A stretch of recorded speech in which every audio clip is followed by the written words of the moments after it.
Stock market சீரீஸோட part 2 terminologies, அதாவது சொற்கள். அதை தான் இந்த வீடியோவில் நம்ம வந்து பார்க்க போகிறோம். பார்ட் 1ல் நம்ம ஸ்டாக் மார்க்கெட்னா என்ன, என்எஸ்சி பிஎஸ்சினா என்ன, நிஃப்டினா என்ன, சென்செக்ஸ்னா என்ன, எதனால கம்பெனி ஸ்டாக் மார்க்கெட்டில் என்டர் ஆகுது, எப்படி என்டர் ஆவாங்க, இந்த மாதிரி பல விஷயங்கள் வந்து நம்ம பார்த்தோம். அண்ட் அந்த பார்ட் 1ஓட லிங்கை நான் டிஸ்கிரிப்ஷன் வந்து கொடுத்துருக்கேன். நீங்கள் ஒருவேளை பார்ட் 1 பார்க்கலன்னா அதை கண்டிப்பாக பார்த்துடுங்க. நான் சொன்ன மாதிரி பார்ட் 2ல இப்போ நம்ம டெர்மினாலஜிஸ் என்னன்றதை தெரிஞ்சுக்க போகிறோம். இப்போ தமிழ் நம்ம எழுதணும்னா நமக்கு ஐ கண்டிப்பாக தெரிஞ்சுக்கணும். அதே மாதிரி தான் ஸ்டாக் மார்க்கெட்டுக்குள்ளே இறங்கி காசு சம்பாதிக்கணும்னா அங்கே யூஸ் பண்ணுற ஒரு சில சொற்களை நம்ம வந்து ஃபெமிலியரைஸ் பண்ணிக்கணும். ஸோ அந்த மாதிரி ஸ்டாக் மார்க்கெட்டில் யூஸ் பண்ணுற இம்பார்ட்டண்ட்டான வேர்ட்ஸ், அதாவது டெர்மினாலஜிஸை நான் இப்போ உங்களுக்கு வந்து எக்ஸ்பிளைன் பண்ண போகிறேன். ஸோ வீடியோ கடைசி வரைக்கும் பாருங்கள். அண்ட் நம்மளோட சேனல் இன்னும் நீங்கள் சப்ஸ்கிரைப் பண்ணலைன்னா சப்ஸ்கிரைப் பண்ணுறதுக்கு மறந்துடாதீங்க.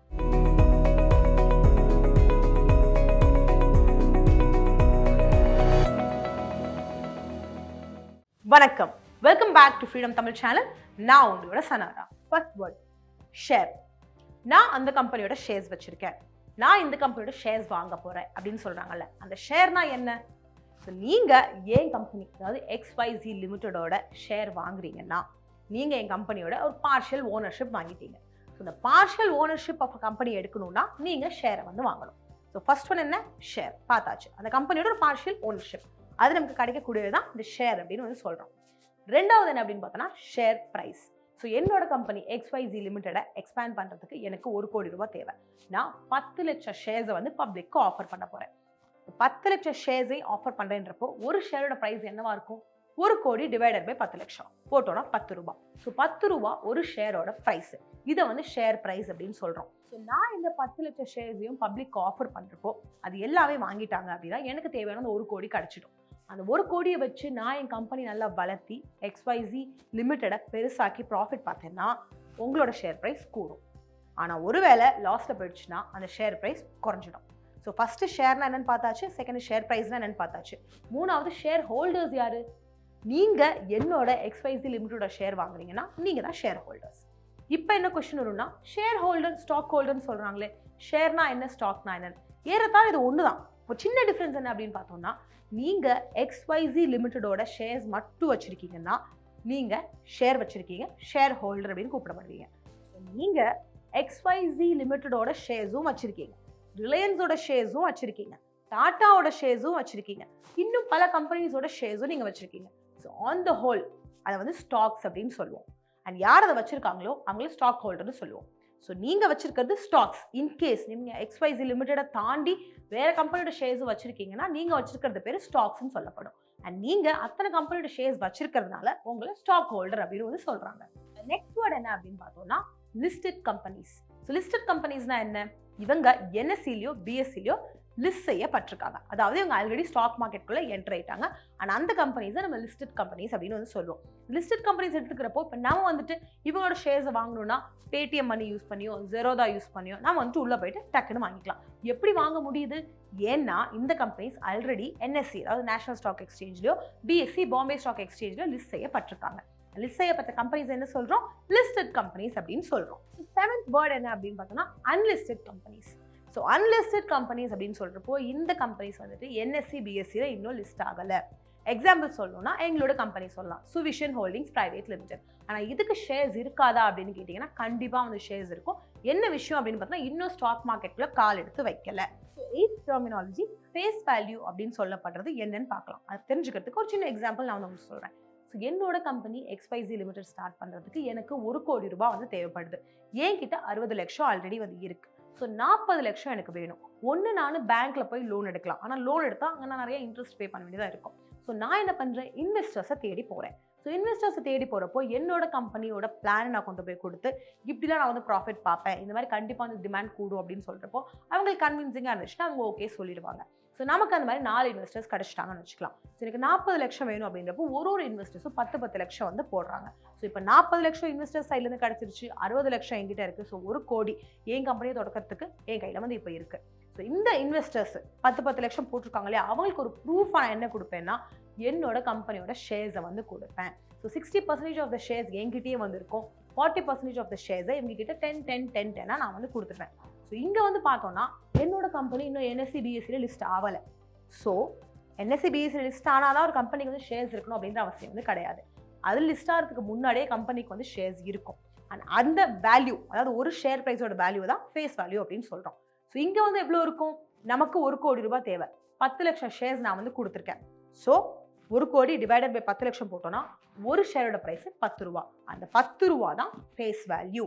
ஸோ பேசிக்லி என்ன, நம்மளோட கம்பெனி ஸ்டாக் மார்க்கெட்ல என்டர் பண்றதுக்கு முன்னாடி ஷேர்ஸ் டிவைட் ஆகி ஒரு ஷேரோட பிரைஸ் இருக்கும் இல்லையா, அதுதான் அந்த கம்பெனியோட ஃபேஸ் வேல்யூ அப்படின்னு சொல்றோம். ஸோ இதை தொடர்ந்து ஒரு சின்ன கால்குலேஷன் பார்த்துக்கலாம். ஸோ பேசிக்லி XYZ லிமிட்டடை ஸ்டார்ட் பண்றதுக்கு எனக்கு தேவைப்பட்டது 1 கோடி ரூபாய். அதுல 60 லட்சம் என்கிட்ட ஆல்ரெடி இருந்தது, அதாவது 60%, அதாவது 6 லட்சம் ஷேர்ஸ். இன்னொரு பக்கம் பார்க்குறப்போ 40 lakhs, அதாவது 40 லட்சம் தேவைப்பட்டது. அதுக்கு 4 இன்வெஸ்டர்ஸ் வந்து வந்தாங்க. 4 இன்வெஸ்டர்ஸும் 10 lakhs வந்துட்டு இன்வெஸ்ட் பண்ணிட்டாங்க. ஸோ 40% ஆஃப் த ஷேர்ஸை அவங்களுக்கு வந்து கொடுத்துருக்கோம். அதாவது 1 லட்சம் ஷேர்ஸ் இன்வெஸ்டர்ஸ்க்கு கொடுக்கப்பட்டுருச்சு. ஸோ ஒரு ஷேரோட ப்ரைஸ் எவ்வளவா இருந்தது, 10 ரூபாயா இருந்தது. ஸோ 10 × 1 லட்சம் போட்டோம்னா 10 லட்சம். அதாவது ஒரு இன்வெஸ்டரும் இன்வெஸ்ட் பண்ண பைசாக்கான ப்ரூஃபா ஷேர்ஸ் வந்து நமக்கு கொடுத்தாச்சு. ஸோ இந்த இடத்துல ப்ரொமோட்டர் ஹோல்டிங் அப்படின்ற ஒரு வார்த்தையை வந்து நான் திரும்ப முன்னாடி வைக்கிறேன்.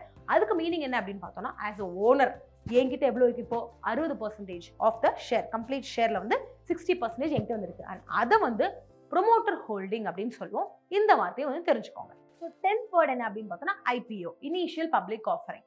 ஸோ என்னோட கம்பெனி நல்லா பெர்ஃபார்ம் பண்ணிட்டு இருக்கு, என்னோட ப்ராடக்ட்டுக்கு சூப்பரான டிமாண்ட் இருக்கு, இன்னும் கொஞ்சம் கூட எக்ஸ்பேண்ட் பண்ணும் அப்படின்னு நினைக்கிறப்போ காசு திரட்டுறதுக்காக நான் IPOக்குள்ள கால் எடுத்து வைப்பேன், அதாவது ஸ்டாக் மார்க்கெட்டுக்குள்ள.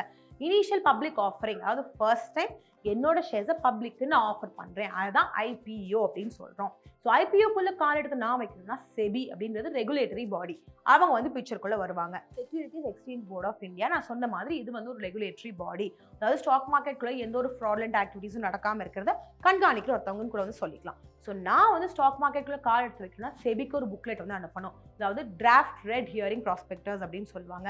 இந்த புக்லெட்ல பார்த்தோம்னா என்னோட கம்பெனி பத்தின A to Z எல்லாமே வந்து மென்ஷன் ஆயிருக்கணும். என் கம்பெனி எப்போ ஸ்டார்ட் ஆச்சு, CEO யாரு, மேனேஜர்ஸ் யாரு, எப்படி நான் ப்ராஃபிட் பார்க்க போறேன், எதை நான் வந்து சேல் பண்ண போறேன், எப்படி நான் சேல்ஸ் பண்ண போறேன் அப்படின்னு எல்லா விஷயமும் கம்ப்ளீட்டா மென்ஷன் ஆயிருக்கும். ஒன்ஸ் SEBI இதை line by line, page by page படிச்சுட்டு ஓகேன்னு ஆனதுக்கு அப்புறம் எனக்கு வந்துட்டு IPO கொடுக்கறதுக்கான ஒரு டேட் வந்து வந்துடும். அந்த டேட்ல என்ன சொல்லுவாங்கன்னா, ஃபார் எக்ஸாம்பிள் December 10ல இருந்து 15க்குள்ள XYZ லிமிடெட் வந்து IPOக்கு வருது அப்படின்னு வந்து சொல்லிடுவாங்க. ஸோ இப்போ நமக்கு IPOனா என்னன்னு புரிஞ்சிருச்சு. இப்போ 11th வேர்டான பிரைமரி மார்க்கெட்னா என்ன அப்படின்றத புரிஞ்சுக்கலாம். இப்போ நான் வந்து IPO இஷ்யூ பண்ணிட்டேன், பப்ளிக் என்னோட ஷேரை வாங்குறாங்க, அப்போ டைரக்டா அந்த காசு எனக்கு வரும், அதாவது என் கம்பெனிக்கு வந்து ஒரு XYZ லிமிடெட் வரும். இந்த ஒரு இடத்த வந்துட்டு பிரைமரி மார்க்கெட் அப்படின்னு சொல்றாங்க. அடுத்தது என்னன்னு பார்த்தோம்னா செகண்டரி மார்க்கெட். செகண்டரி மார்க்கெட்னா NSE BSEல லிஸ்ட் இருக்குல்ல, அந்த கம்பெனியோட ஷேர்ஸை வாங்குறப்போ அந்த இடத்த வந்துட்டு செகண்டரி மார்க்கெட் அப்படின்னு சொல்லுவாங்க. ஸோ பிரைமரி மார்க்கெட்னா என்ன, நான் இன்னும் NSE BSEல லிஸ்ட் ஆகல, இனிஷியல் பப்ளிக் ஆஃபரிங் கொடுத்துருக்கேன், ஃபர்ஸ்ட் டைம் ஸ்டாக் மார்க்கெட்டுக்குள்ள கால் எடுத்து வச்சிருக்கேன், மக்கள் என்னோட ஷேர்ஸை வாங்குறப்போ டைரக்டா மணி எனக்கு வரும், அதை வந்துட்டு நாம பிரைமரி மார்க்கெட்னு சொல்றோம். செகண்டரி மார்க்கெட் அப்படின்றப்போ NSE BSEல லிஸ்ட் ஆயாச்சு, அதோட ஷேர்ஸை மக்கள் வந்து வாங்குறாங்க, மக்கள் இதை ஜெரோதா யூஸ் பண்ணியோ பேடிஎம் யூஸ் பண்ணியோ வாங்கலாம், அதை வந்து செகண்டரி மார்க்கெட் அப்படின்னு சொல்றாங்க.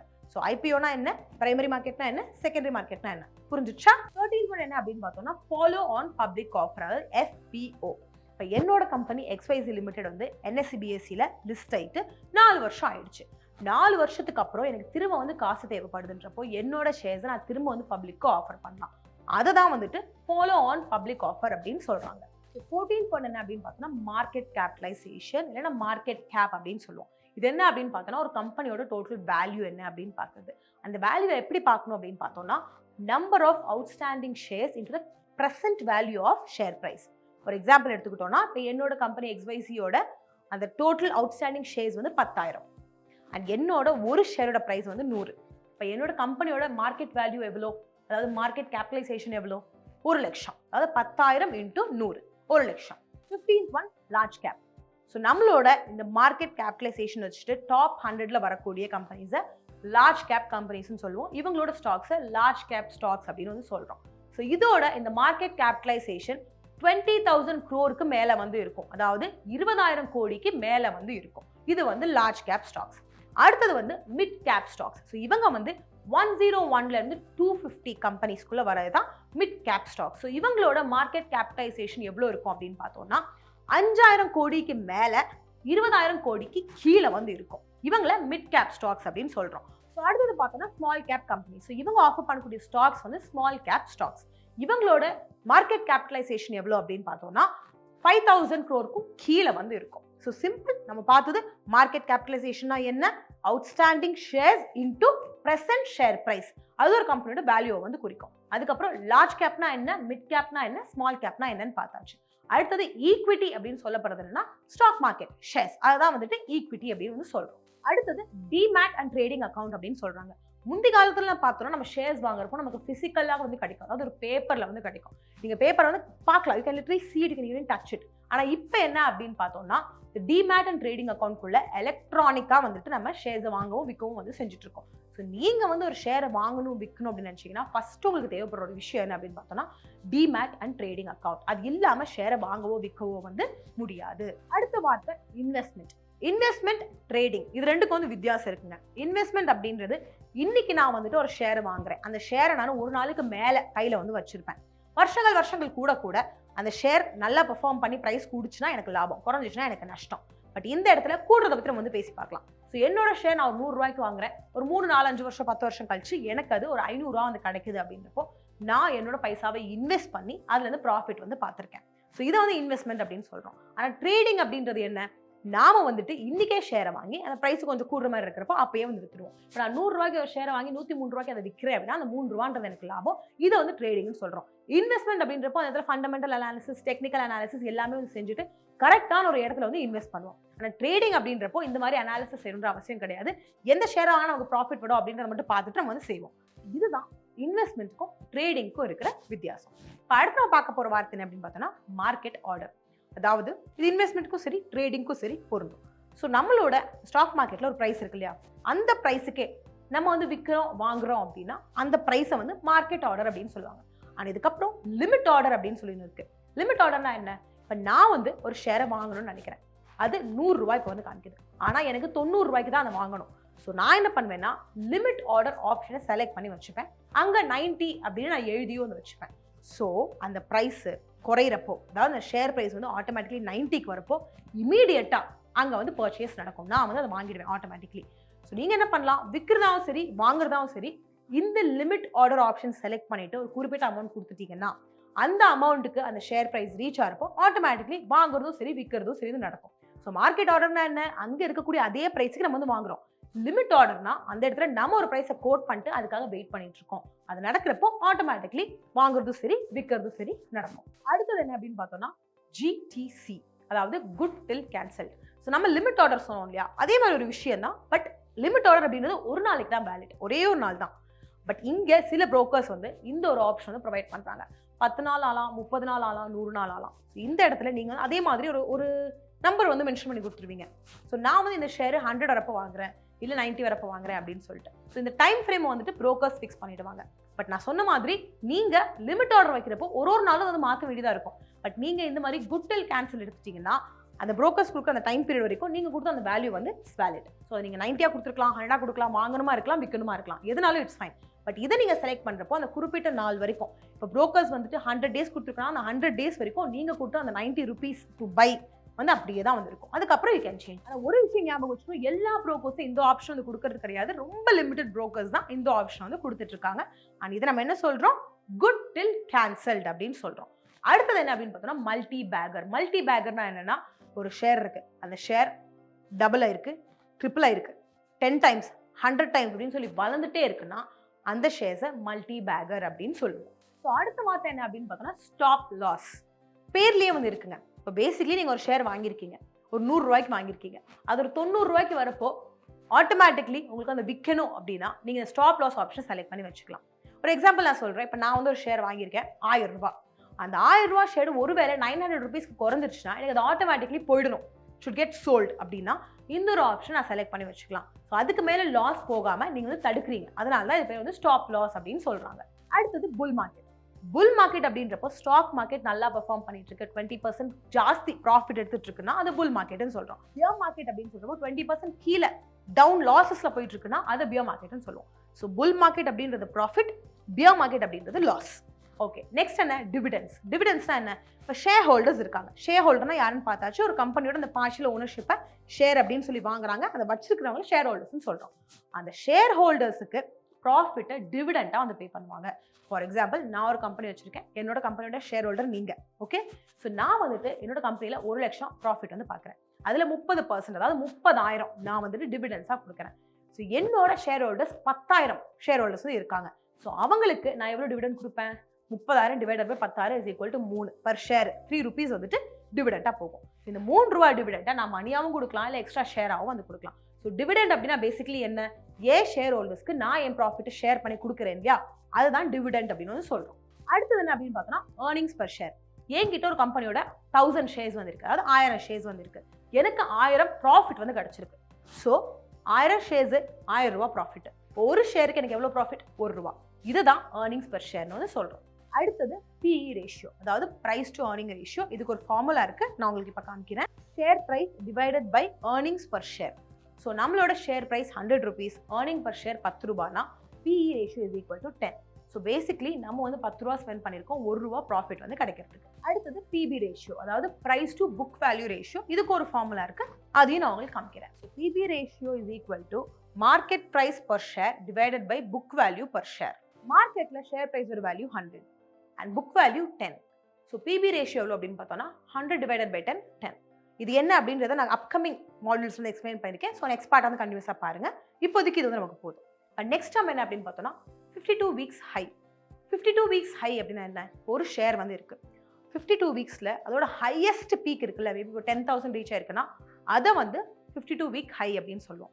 52 வீக் லோ அப்படின்னு சொல்லப்படுறது கீழே எவ்வளோக்கு கீழே போயிருக்கும். மேபி இந்த 10,000 வந்து ஹையஸ்ட்னா ஒரு 1000 வந்து லோவஸ்ட் தொட்டிருக்குன்னா அதை வந்து 52 வீக் லோ அப்படின்னு வந்து சொல்கிறோம். ஸோ இதோட நான் வந்து இந்த வீடியோ முடிக்க போகிறேன். ஸோ பேசிக்கான டெர்மினாலஜிஸை நீங்கள் வந்து கற்றுக்கிட்டீங்க. ஸோ எல்லாமே என்னென்ன அப்படின்றத ஞாபகம் வச்சுக்கோங்க. ஏன்னா ஸ்டாக் மார்க்கெட் அப்படின்னு எடுத்துக்கிறப்போ இந்த சொற்கள் பேக் டு பேக் வந்து யூஸ் செய்யப்படும்.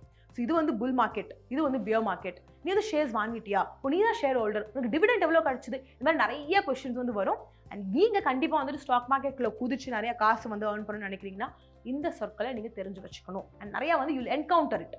ஸோ இப்போதைக்கு இது வந்து போதும். ஸோ பார்ட் 2ல நம்ம டெர்மினாலஜிஸ் பார்த்துருக்கோம். அண்ட் பார்ட் 1ஓட லிங்க் நான் டிஸ்கிரிப்ஷனில் கொடுத்துருக்கேன். அண்ட் நீங்கள் ஸ்டாக் மார்க்கெட் பற்றி இன்னும் நிறையா தெரிஞ்சுக்கணும், இன்டெப்த்தான நாலேஜ் வேணும் அப்படின்னா நம்ம ஃப்ரீடம் ஆப் உங்களுக்கு வந்து ஒன் ஸ்டாப் சொல்யூஷன். ஸோ நீங்கள் பண்ணிட்டு என்ன, ஃப்ரீடம் ஆப்பை வந்து இன்ஸ்டால் பண்ணிட்டு உங்களோட பேரை ரெஜிஸ்டர் பண்ணிக்கோங்க. ஸ்டாக் மார்க்கெட் மட்டும் தான் நம்ம ஃப்ரீடம் ஆப்பில் இருக்கானா கண்டிப்பாக வந்து கிடையாது. இது வந்து பர்சனல் ஃபைனான்ஸில் ஒரு பார்ட்டாக வந்து இருக்கு. நீங்கள் என்ன பண்ணலாம், ஃபார்மிங் பண்ணாலும் சரி, பிஸ்னஸ் பண்ணாலும் சரி, உங்களோட இன்ட்ரெஸ்ட் எங்கே அப்படின்னு தெரிஞ்சுக்கிட்டு அதை பற்றின கோர்சஸ் வந்து நீங்கள் தெரிஞ்சுக்கலாம். எங்களோட எல்லா ஃபர்ஸ்ட் மாடியூல்ஸும் ஃப்ரீயாக இருக்கு. ஸோ அதை பார்க்குறப்போ உங்களுக்கு ஒரு ஐடியா வந்து கிடைக்கும், எது உங்களுக்கு சூட்டபுளாக இருக்கும் அப்படின்னு சொல்லி அதை நீங்கள் செலக்ட் பண்ணிட்டு அந்த கோர்ஸை கம்ப்ளீட்டாக பாருங்க. மென்டர்ஸ் இருக்காங்க, A to Z உங்களுக்கு எல்லாமே சொல்லி கொடுப்பாங்க. அதை அண்டர்ஸ்டாண்ட் பண்ணிட்டு உங்களோட லைஃப்ல இம்ப்ளிமெண்ட் பண்ணீங்கன்னா உங்களோட லைஃப் நீங்கள் டக்குன்னு வந்து மாற்றிக்கலாம்.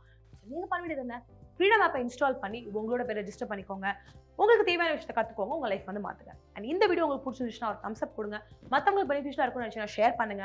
அண்ட் நம்மளோட சேனல் இதுக்கு சப்ஸ்கிரைப் பண்ணுறதுக்கு மறந்துடாதீங்க. அண்ட் நீங்கள் பார்ட் 1 ஸ்டாக் மார்க்கெட் சீரிஸ்ல பார்க்கலனா அதை பார்க்கறதுக்கு மிஸ் பண்ணாதீங்க, லிங்க் டிஸ்கிரிப்ஷன்ல இருக்கு. இதை சொல்லிட்டு நான் இந்த வீடியோ முடிக்கிறேன். அடுத்த வீடியோ திரும்ப பார்க்கலாம், அதாவது அடுத்த பார்ட்ல திரும்ப பார்க்கலாம். அது வரைக்கும் நீங்க நல்லா பார்த்துக்கோங்க. நன்றி, வணக்கம்.